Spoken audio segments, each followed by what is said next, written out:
What is the difference between forward exchanges and reverse exchanges? Everything we've talked about so far is a regular exchange. You're selling, then you're buying. The money from the sale goes for the purchase of the replacement property.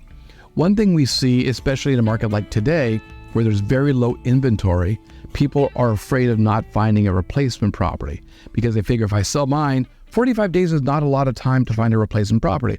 So I want to find something first. A reverse exchange is exactly that. I'm buying a property and then I'll sell my property. Now, as I mentioned earlier, if you go into contract to buy something, but the seller is willing to wait or the timing works out that you're able to sell your property first and then buy the replacement, it is still a regular exchange. But if you actually need to close escrow on that property first, that's a reverse exchange. Now, the first thing to realize about a reverse exchange is you cannot buy that property and then call me. Because if you buy that property, you now own both. And you cannot do an exchange into something if you already own it.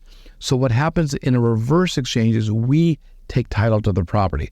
There are different ways of structuring the transaction, but in most cases, what happens in a reverse exchange is you come into escrow with the money to buy that property, and then we take title to that property and hold it until you sold your property.